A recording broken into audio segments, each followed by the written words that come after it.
It was March 18th, 1314, and Jacques de Molay, the last Grand Master of the Knights Templar, was bound to a wooden stake on a small island in the Seine River in Paris. The stake stood 12 feet high, and Jacques was secured with iron chains at his chest, waist, and ankles. The executioners had deliberately chosen green wood instead of dry wood for the fire, which would burn at a lower temperature and produce more smoke.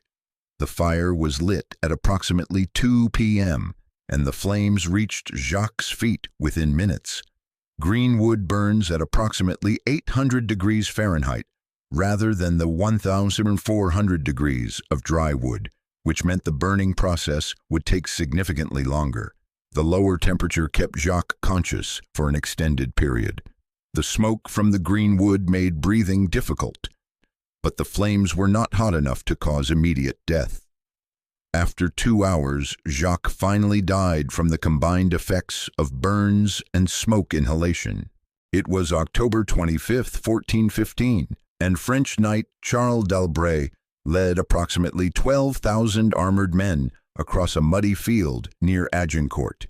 Each knight wore full plate armor weighing between 50 and 60 pounds. 3 days of heavy rain had turned the plowed farmland into thick mud measuring 6 to 8 inches deep. The battlefield was narrow, approximately 1,000 yards wide, positioned between 2 forests. As the French knights advanced, the mud slowed their movement to less than half their normal speed. English archers positioned at both flanks released volleys of arrows, and knights began falling face first into the mud. The weight of their armor made standing back up nearly impossible without assistance. Charles fell approximately 400 yards from the English lines. He went down face first with his visor closed, and the impact drove his helmet deep into the mud. Other knights behind him tripped over his body and fell on top of him. Within minutes, there were 10 to 15 bodies piled in some areas of the battlefield. The pressure from the weight above pushed Charles's face deeper into the mud, and the closed visor prevented him from turning his head. Mud entered through the visor's breathing holes as he tried to inhale. His arms were pinned by the bodies above him and the suction of the mud on his armored limbs. He drowned while fully conscious, surrounded by the sounds of battle continuing above him. The same fate occurred across the battlefield. Hundreds of French knights fell and were unable to rise because of the mud and the weight of other knights falling on top of them. An estimated 1,500 French knights and nobles died at Agincourt. A significant portion had no visible wounds from weapons. They had drowned in the mud under the weight of their own armor and their companions. It was January 28, 1628, and the Swedish warship Vasa departed from Stockholm harbor with approximately 150 crew members and guests aboard. The ship measured 296 feet in length, with a beam of 38 feet, and carried 64 bronze cannons positioned on 2 gun decks. The upper gun deck was positioned only 4 feet above the waterline. The captain had orders to proceed, despite concerns raised during stability tests conducted at the dock. At approximately 4 p.m., the Vasa traveled 1,800 yards from shore, when a gust of wind measuring approximately 8 knots hit the sails from the port side. The ship immediately heeled over to one side, and water began pouring through the open gun ports on the lower gun deck. The gun ports measured 2 feet by 3 feet each. The Vasa was top-heavy because the cannons and decorative elements added an extra 20 tons to the upper structure. As water flooded the lower deck, the center of gravity shifted further and the ship rolled past 45 degrees within 2 minutes. Crew members and passengers on the lower decks tried to reach the hatches, but the angle made climbing impossible, and water was already waist-deep. The flooding occurred at a rate of several tons per second through the open gun ports. People on the upper deck jumped into the water, but many were pulled under by the suction created as the ship went down. The Vasa sank in water that was 105 feet deep. and the entire process from the first gust of wind to the ship settling on the bottom took less than 20 minutes. Rescue boats arrived quickly and pulled approximately 30 people from the water. However, between 30 and 50 people went down with the ship.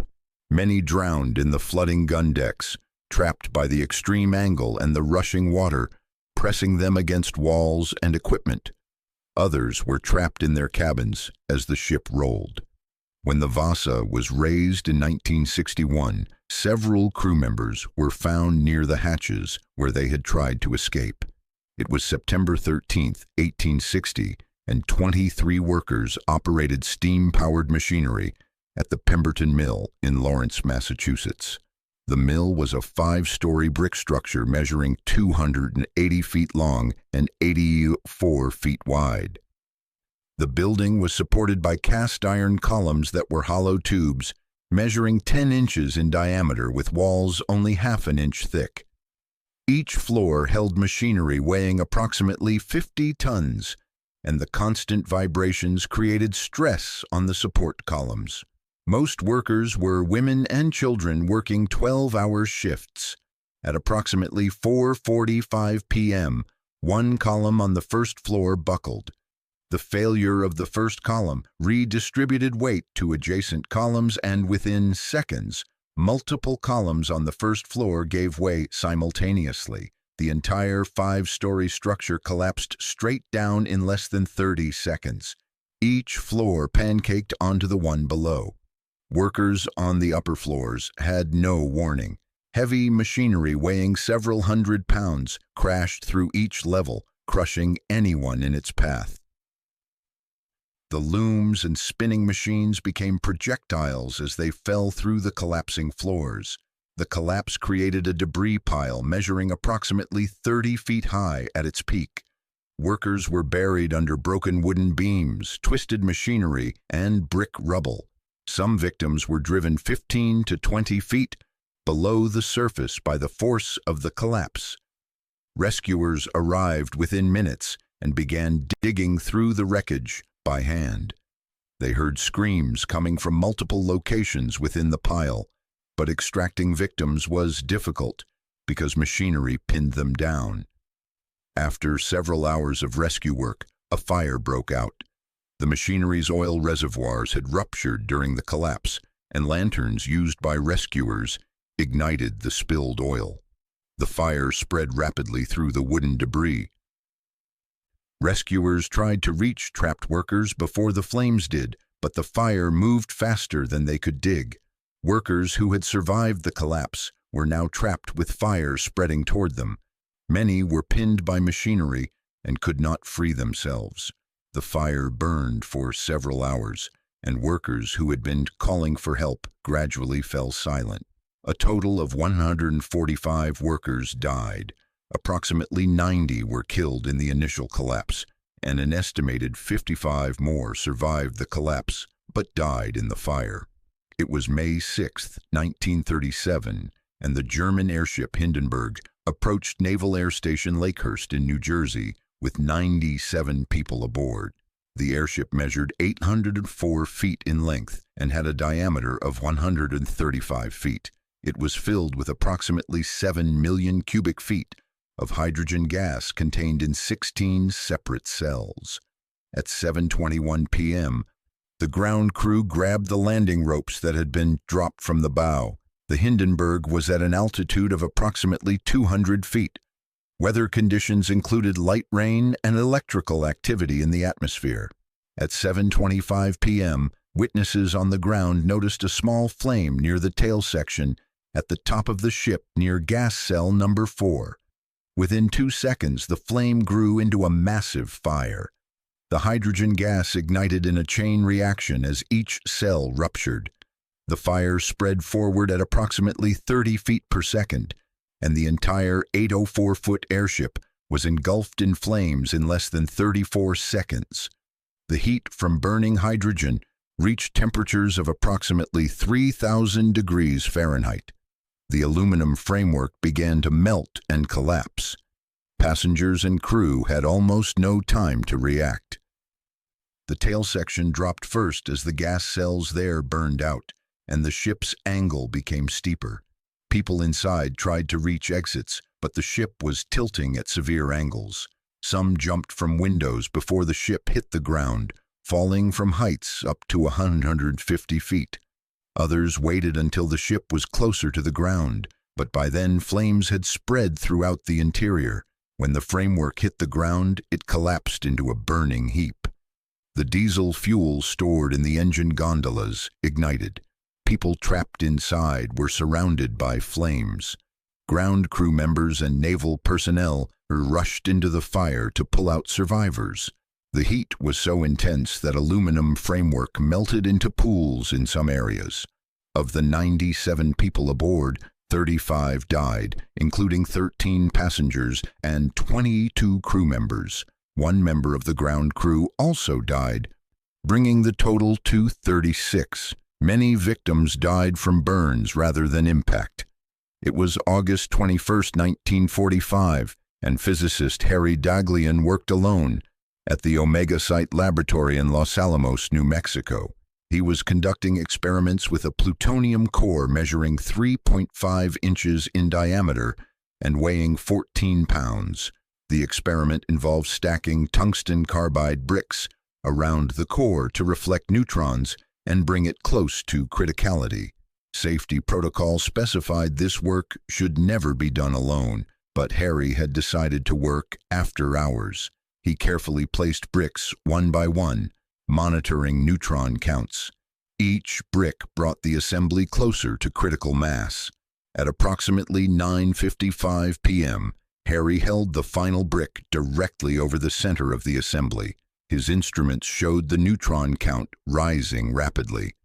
He realized the assembly was already too close to critical mass, but before he could stop, the brick settled into position.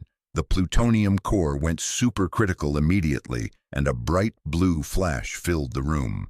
The flash was ionized air molecules as intense radiation flooded the space. Harry felt a tingling sensation in his hand and saw blue glow surrounding the assembly. He knocked the brick away with his hand, stopping the reaction. The entire incident lasted less than 2 seconds. However, there was a problem that would determine his fate. During those 2 seconds, the core released an intense burst of neutron and gamma radiation. Harry's right hand, positioned directly over the core, received approximately 20,000 rad. His body overall absorbed approximately 510 rad, more than 5 times the lethal dose. A dose of 400 rad is typically fatal. The radiation began destroying his cells at the molecular level. The instant the core went critical, Harry immediately reported the incident and was taken to the hospital. Within hours, his right hand began to swell and turn red. Over the next few days, his hand developed severe radiation burns that penetrated deep into tissue. The cells in his hand died faster than his body could replace them, and the tissue began to necrotize. The radiation damaged his bone marrow, which meant his body could no longer produce blood cells at normal rates.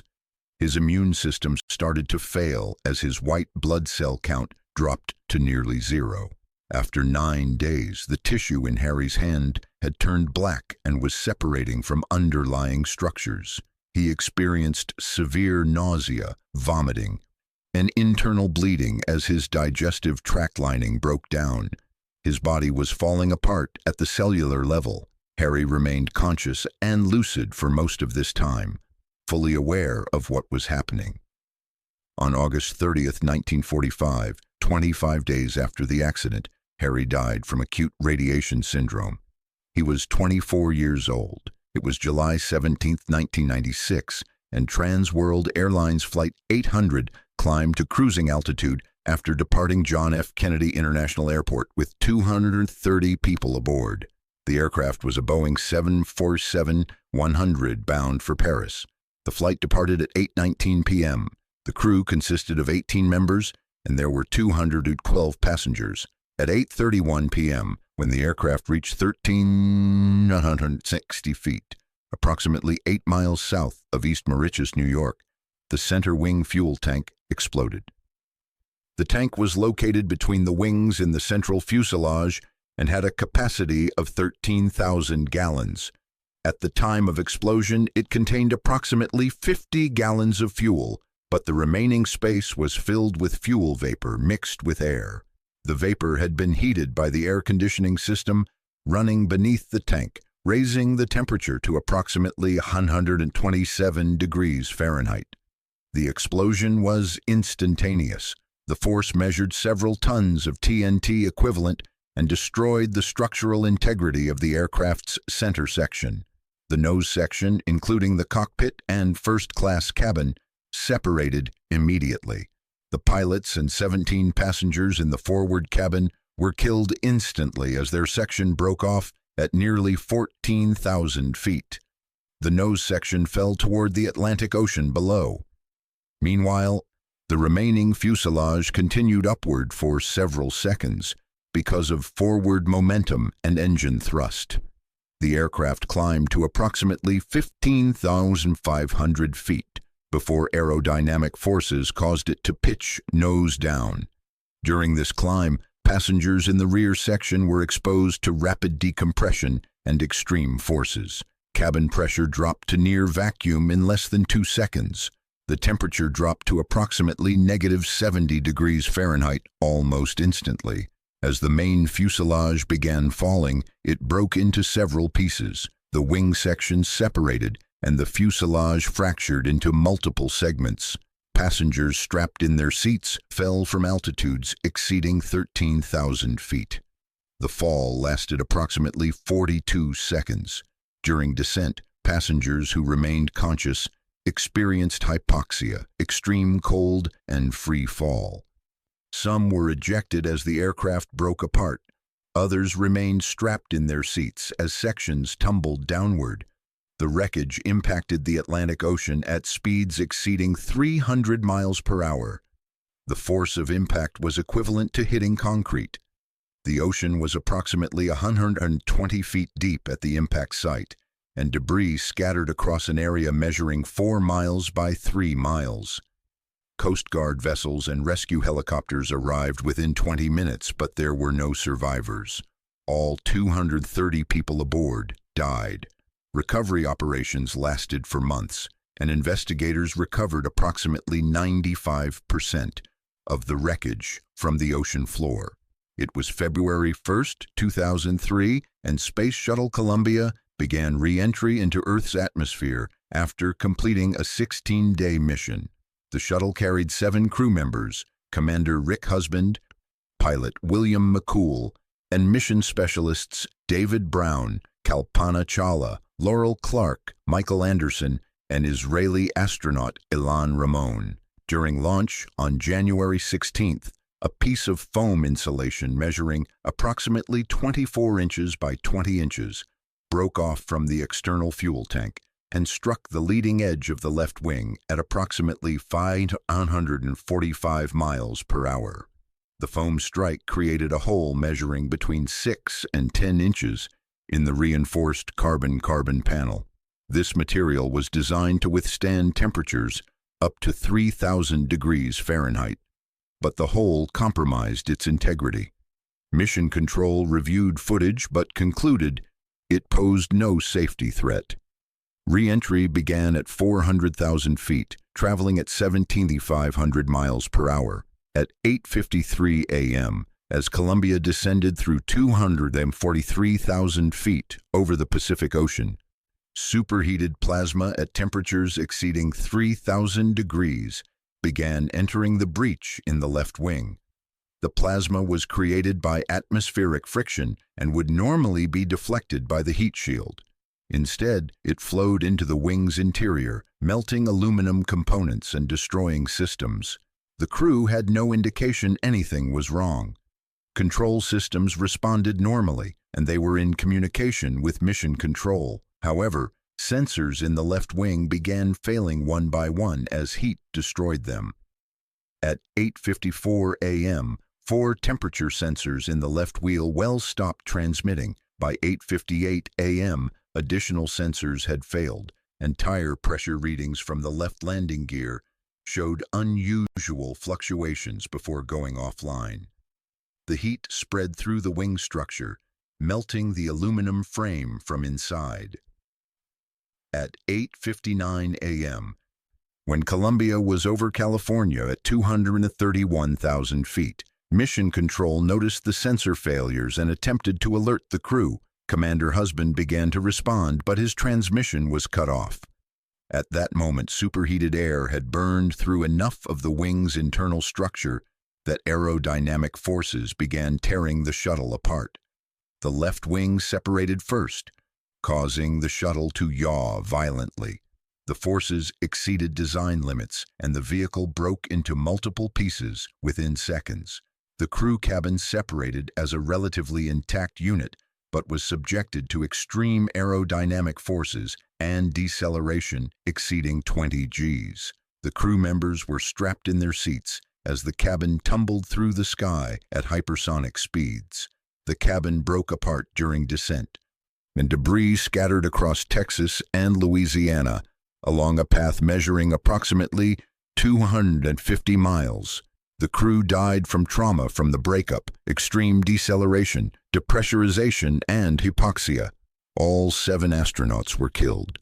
It was June 18, 2023, and 5 people were aboard the submersible Titan as it descended toward the wreck of the Titanic at a depth of 12,500 feet in the North Atlantic. The submersible was operated by Ocean Gate Expeditions and carried CEO Stockton Rush, British businessman Hamish Harding, French Titanic expert Paul-Henri Nargeolet, Pakistani businessman Shahzada Dawood, and his son Suleiman, age 19. The Titan measured 22 feet long with an internal diameter of 66 inches and was constructed from carbon fiber composite with titanium end caps. Descent began at 8 a.m., and communication with the surface vessel was maintained through text messaging. At approximately 9:45 a.m., when the Titan reached approximately 9,800 feet, the surface team received the last message. After that point, all communication ceased. The surface crew waited, but no further messages came. At 10:40 a.m., when the submersible failed to surface at its scheduled time, the Coast Guard was notified. However, there was a problem. At the moment communication stopped, the carbon fiber hull had failed catastrophically under extreme pressure. At 9,800 feet, water pressure measured approximately 4,400 pounds per square inch. The hull had developed microscopic stress fractures from previous dives, and on this descent, the damage reached a critical point. When the hull failed, the implosion occurred in less than 40 milliseconds. The implosion created a pressure wave that traveled faster than the speed of sound in water. The 5 occupants were killed instantly as the pressure hull collapsed inward. The water pressure crushed the interior space from its normal 66-inch diameter to almost nothing in a fraction of a second. The occupants had no awareness because the speed of implosion was faster than the human nervous system's ability to process signals. The temperature inside briefly spiked to thousands of degrees as air compressed. Debris from the Titan was scattered across the ocean floor within 1,500 feet of the Titanic wreck. Search operations continued for 4 days before a remote-operated vehicle located the tail cone on the seafloor. Additional pieces were found nearby, including sections of the pressure hull and the titanium end caps. All 5 occupants were confirmed